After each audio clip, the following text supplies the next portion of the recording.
Bonjour tout le monde, aujourd'hui deuxième vidéo, on fait la suite pour le carnet d'ordre, deuxième vidéo, je vous invite du coup à aller voir la première, surtout si vous êtes vraiment débutant sur le carnet. La première vidéo est très basique, mais vous allez comprendre à quoi correspond chaque colonne dans un carnet, puisque tout se passe sous forme de colonnes sur le carnet. Je passe en revue globalement les colonnes principales qu'on peut retrouver dans un carnet, et je vous explique un petit peu à quoi ça correspond et ce que vous avez vraiment sous les yeux.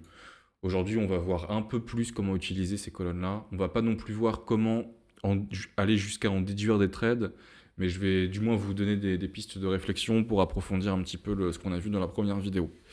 Je vous invite également à aller voir la vidéo, elle est peut-être encore presque plus importante, la vidéo sur les mécaniques de prix. Ça joue très fortement sur ça jouera très fortement sur votre compréhension du carnet, et pas que, mais là en l'occurrence on parle du carnet. Je vous invite vraiment surtout à aller voir cette vidéo-là, tout sera dans la description. Donc aujourd'hui, je disais, on va voir un petit peu plus ce qu'on fait des informations qu'on a sur ces colonnes. Je rappelle, notion un petit peu de base, un petit peu l'essence même d'être du carnet, c'est de nous afficher les ordres en attente. C'est ce que j'ai dit dans la première vidéo. En réalité, quand on s'y intéresse vraiment pour commencer à trader, surtout sur des marchés, alors je précise, je vais parler de ce que je fais moi, c'est-à-dire principalement sur le Nasdaq. Et j'ai sur le Nasdaq avec le carnet, pardon, une utilisation du carnet qui est assez sommaire, assez basique, assez simple. Je pousse pas les choses comme on pourrait le faire sur d'autres instruments, ou comme certains le font sur le Nasdaq d'ailleurs, ou sur d'autres instruments évidemment. Donc je vais m'en tenir à ce que moi je fais et ce que je connais, en essayant quand même de détailler un petit peu le reste pour que vous ayez les bonnes infos. Et voilà, c'est à savoir, ce que je vais vous dire là, c'est pas une vérité forcément. Vous verrez peut-être quelqu'un faire différemment, utiliser les colonnes différemment, etc. Voilà, c'était important de le préciser. Donc je disais, on pourrait se dire, ok, c'est ce que je disais dans la première vidéo, et c'est pas complètement faux, la première raison d'exister du carnet, c'est de voir les ordres en attente. Sauf que quand on s'y intéresse pour vraiment trader, donc pour y trouver des idées de trade, se servir du carnet pour avoir des idées de trade, au final, les ordres en attente, c'est le dernier de nos soucis. C'est ce que beaucoup de personnes se disent quand elles hésitent à démarrer au carnet d'ordre, etc. C'est qu'est-ce que je fais de cette info d'ordre en attente? Et bah, surtout sur le Nasdaq, je précise, vous n'allez rien en faire. On s'en fiche un petit peu, en réalité. C'est pourquoi? Parce que c'est une information qui est purement hypothétique. On l'a vu dans la première vidéo, je vais pas repasser dessus, mais c'est juste des ordres en attente. Il n'y a aucune garantie que ça soit un volume réellement exécuté. C'est juste des gens qui attendent de façon passive. Je vous renvoie là sur la vidéo sur les mécaniques de prix. Donc au final, moi dans mon utilisation personnelle, ces colonnes-là, bah en fait c'est tout bête. Ça va même paraître très très très très bête. Elles me servent uniquement à rentrer en position. Pourquoi j'affiche les ordres en attente d'achat et de vente? Parce que je m'en sers pour rentrer en position. C'est comme ça que le carnet fonctionne. La plupart des carnets, c'est là qu'on clique pour acheter ou pour vendre, de se positionner en ordre limite. C'est la raison principale. Alors vous allez me dire, bah, du coup, qu'est-ce que je fais de mon carnet? Puisque là, je viens de descendre la raison principale du carnet, et je vous dis qu'au final, je l'utilise pas. Alors je vous avais dit dans la première vidéo, la colonne de prix, je passe rapidement dessus, elle paraît toute simple, elle paraît bête et méchante, la colonne du prix. Moi, dans mon utilisation que j'ai du carnet, c'est la plus importante, je pourrais tout enlever et garder la colonne du prix. Je m'explique. Vous voyez, j'ai colorié dans un espèce de jaune pâle, là, le prix actuel. Regardez, on va zoomer, voilà. J'ai le prix actuel, colorié en jaune, et ça me fait une ligne horizontale sur toute la largeur de mon carnet, vous voyez. Disons que jaune, je vais faire un petit parallèle pour vous aider à comprendre, jaune c'est la couleur du soleil. Vous ferez l'exercice, ou pas, non, ne le faites pas. Vous regarderez le soleil pendant 5 minutes, droit dans les yeux.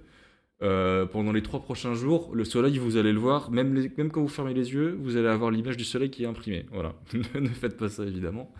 Voilà, c'est pareil. J'ai mon prix enregistré colorié en jaune, pardon, et je vais pouvoir enregistrer dans ma tête, un petit peu comme si j'étais capable de construire un graphique en bougie, au fur et à mesure de ce que je vois.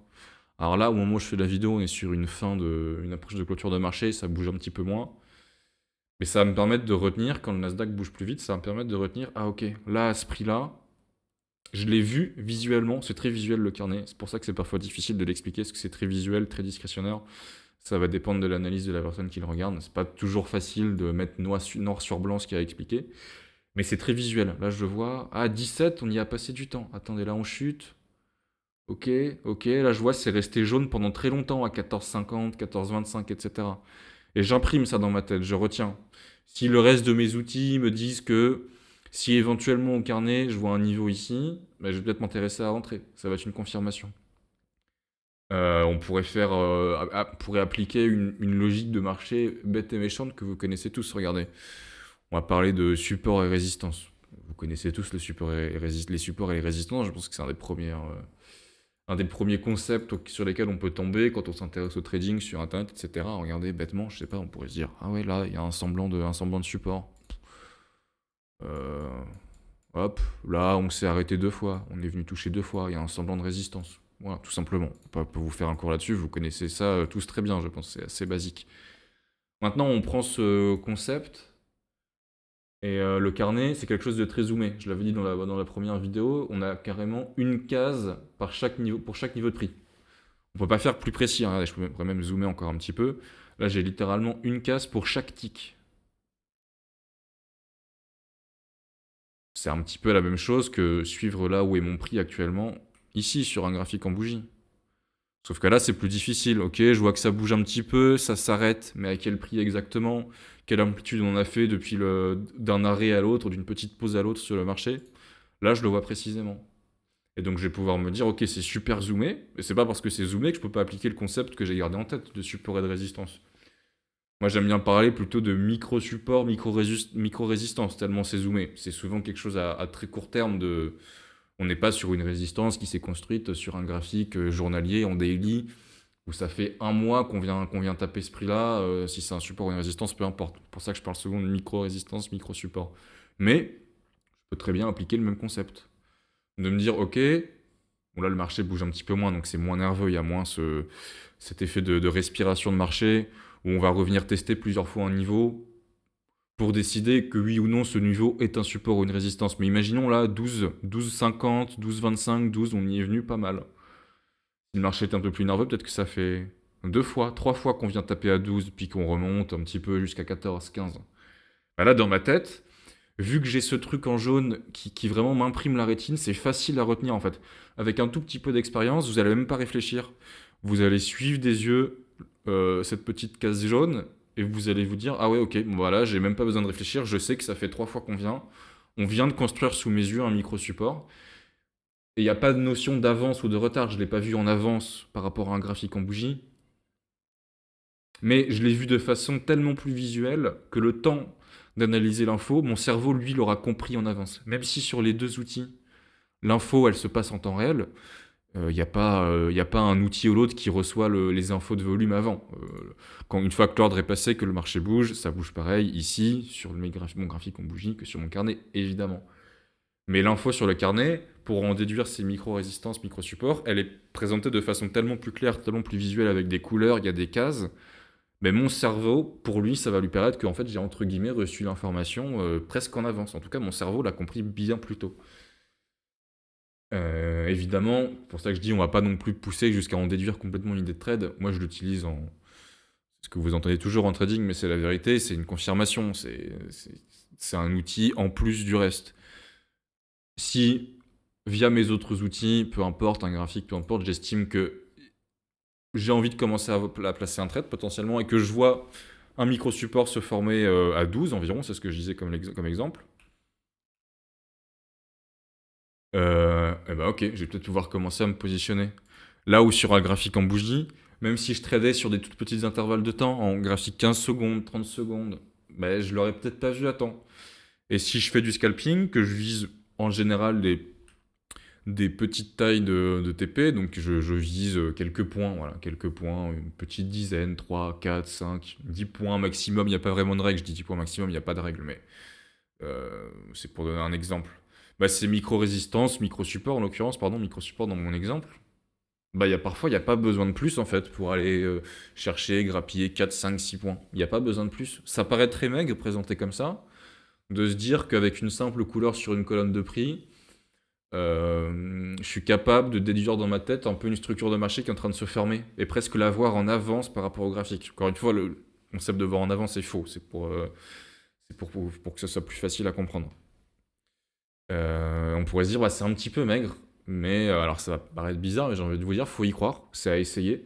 Le carnet d'ordre, ça demande beaucoup de pratique, beaucoup de temps d'observation, puisque comme je vous dis, ça va apprendre à votre cerveau à potentiellement, avec l'expérience, comprendre les choses. Enfin, votre cerveau va comprendre de lui-même les choses beaucoup plus vite de ce qui se passe sous vos yeux. Et surtout sur le Nasdaq, c'est à la fois très puissant et un des exercices les plus difficiles sur cet instrument, puisque ça bouge tellement vite qu'il va vraiment falloir entraîner votre cerveau et votre œil, évidemment, par extension, à repérer que là, ok, en l'espace de 3 secondes, ça fait 2 fois qu'on vient tester les 0,12 et que je sais, il y a un micro-support qui est en train de se dessiner. Voilà, c'est comme ça que j'utilise la colonne de prix. Et pour moi, ce que je fais sur le Nasdaq, je pense que ça vaut beaucoup sur le Nasdaq, c'est vraiment très important. On va quand même passer en revue le reste des colonnes. On l'a vu un petit peu dans la première vidéo, mais on va essayer de pousser un petit peu plus. Alors là, au moment où je fais la vidéo, les marchés viennent de clôturer. Mais on va quand même en profiter pour que ça bouge plus pour approfondir le reste. Ce sera plus pratique quand le marché réouvrira. On s'occupera des colonnes où on a besoin qu'il y ait des ordres qui soient exécutés. Je vous avais parlé des colonnes de Bit Delta et de Ask Delta. Et pour approfondir le sujet sur ces 2 colonnes, je vais aller sur un instrument qu'on appelle un instrument plus lourd, un carnet plus lourd. J'en ai peut-être parlé dans la première vidéo, mais j'en reparle ici. Vous avez peut-être déjà entendu ce terme, carnet lourd, carnet léger. Ok, ce marché-là, c'est un marché léger, ce marché-là, c'est un marché lourd. Qu'est-ce que c'est? Vous voyez, là, je suis passé sur le ZBZ5, peu importe l'instrument. On est sur les bons du trésor, sur les bonds en anglais. C'est un carnet qui est très très lourd. Regardez, on pourrait même aller chercher un carnet encore plus lourd potentiellement.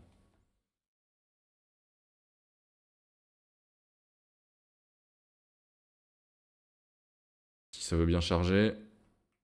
Voilà, vous voyez, là, je suis passé sur le ZN, comparé au ZB tout à l'heure. C'est un des carnets les plus lourds qui existent. Qu'est-ce que c'est un carnet lourd? Bah, c'est tout simple, regardez les ordres en attente. Là, j'ai... Allez, si on s'éloigne un petit peu du prix, j'ai en moyenne 4000. Hein. Bon, le marché est fermé, mais les ordres de grandeur restent pertinents. J'ai 4000 ordres en attente, à chaque niveau de prix. Regardez, je vais sur le Nasdaq, je vais aller sur mon carnet que j'utilise moi tous les jours.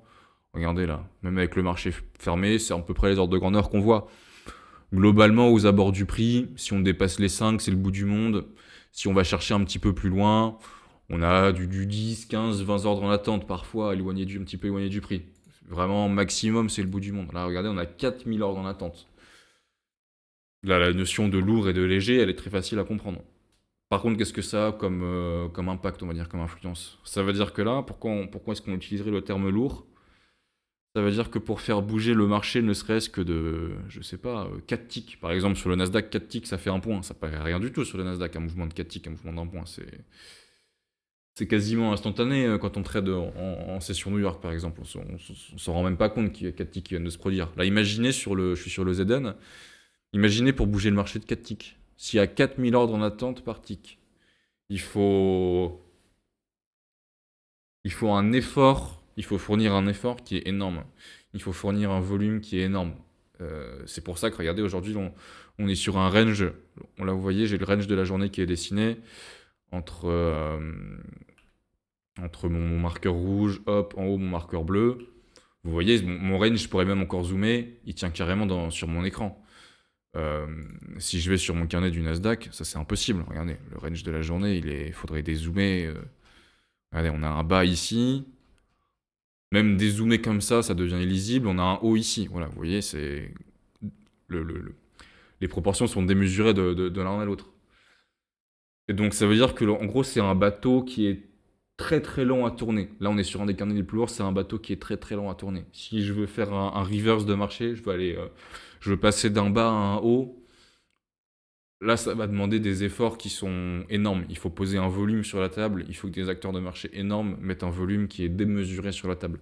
Ça en fait donc un carnet très lourd, un marché très lourd. À l'inverse, sur le Nasdaq, retournons sur le Nasdaq. Voilà, vous voyez, j'ai attendu l'ouverture des marchés. Sur le Nasdaq, on a un carnet qui est beaucoup plus léger, pardon. Surtout là, on est aux abords de l'ouverture. Il y a encore moins de contrats en attente. Donc forcément, on se doute bien, je vais un petit peu plus loin.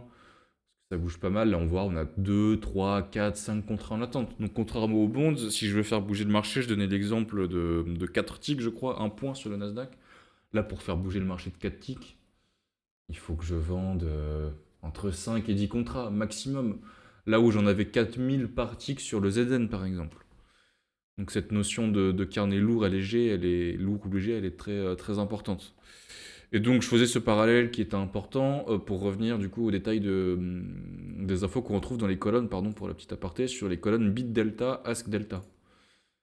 Pourquoi j'ai fait ce parallèle-là avec le carnet lourd et léger?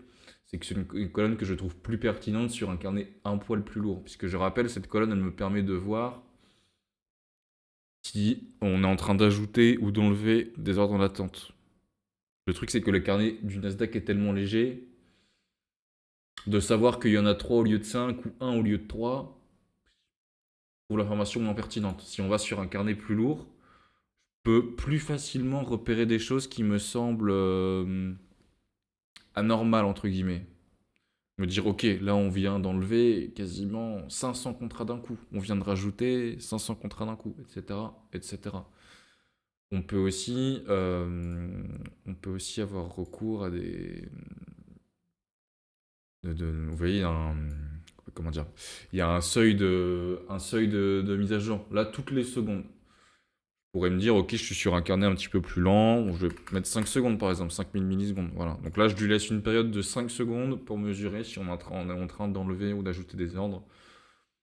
Et après, libre à moi d'estimer si c'est de façon anormale ou démesurée et que je peux en déduire une information.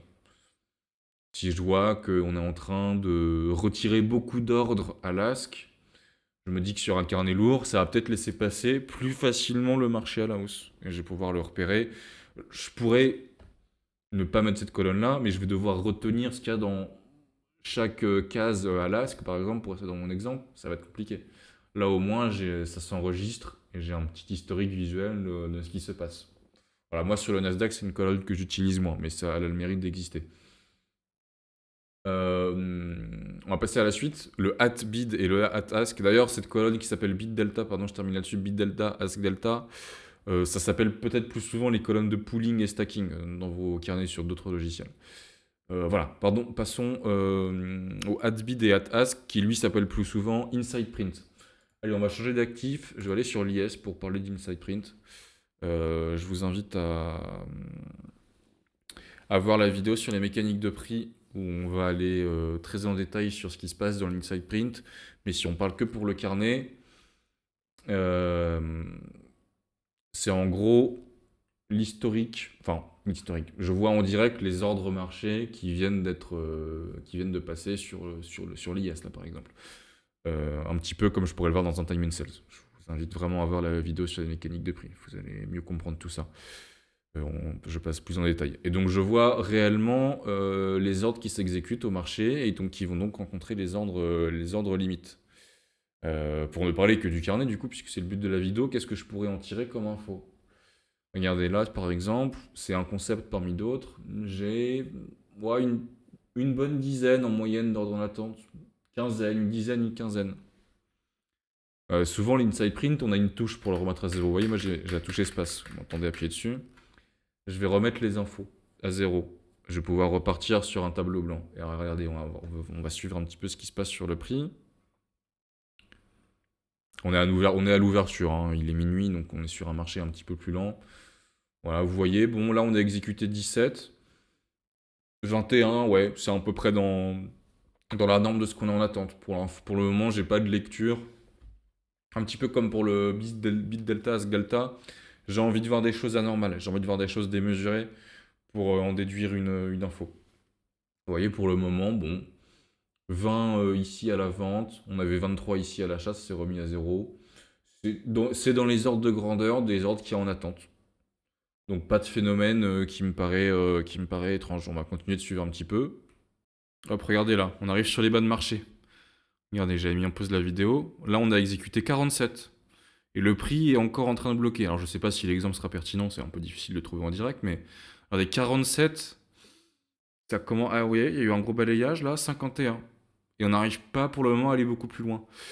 Ça veut dire, comment est-ce qu'on peut vendre 54 contrats quand il y en a en moyenne 15-20 en attente? Ça veut dire qu'il y a des acheteurs qui se sont repositionnés suffisamment pour qu'on puisse vendre 55 contrats au même niveau de prix et qu'on n'arrive pas à aller beaucoup plus bas. Ça, c'est ce qu'on appelle un concept d'absorption.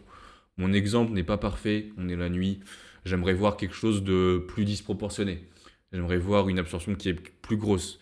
J'ai envie de voir, même exemple que juste avant, j'ai envie de voir des chiffres qui sont un peu plus démesurés, un peu plus anormaux par rapport au niveau des ordres de grandeur. J'ai envie de voir quelque chose d'un peu plus gros. Mais dans l'idée, c'est ça.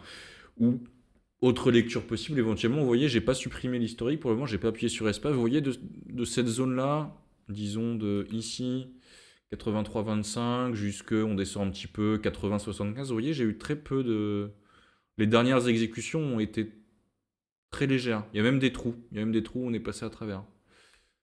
Je pourrais me dire, ok, si on revient aux abords de cette zone-là, donc le début ici, on va dire, attention, de là à là, c'était une zone de faible intérêt récemment. On pourrait peut-être, un creux de volume, on pourrait dire, on pourrait peut-être passer à travers, à court terme.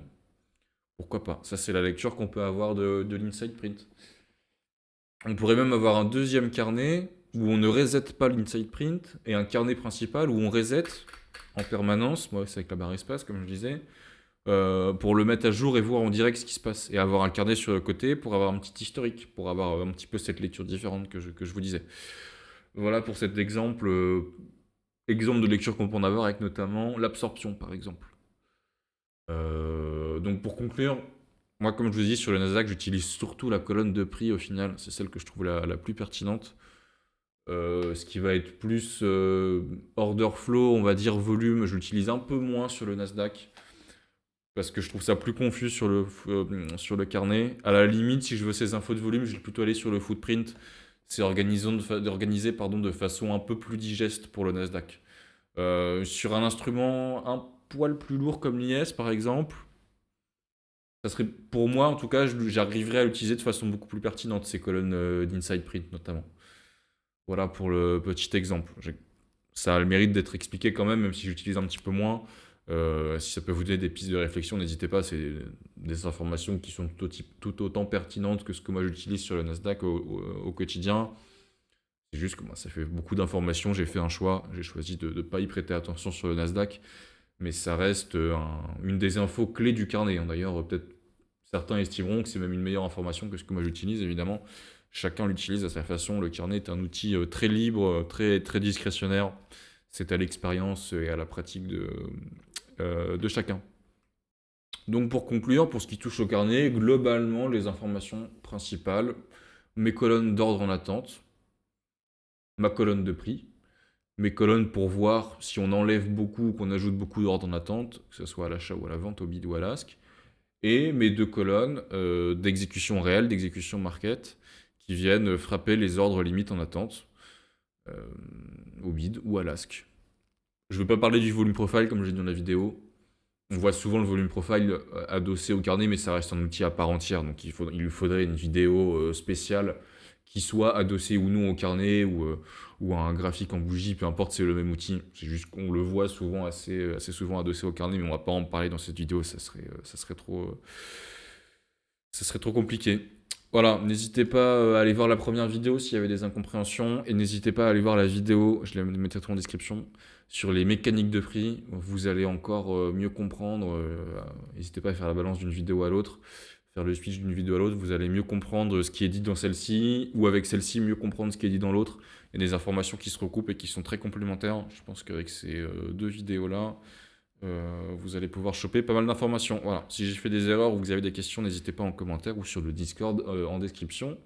À bientôt.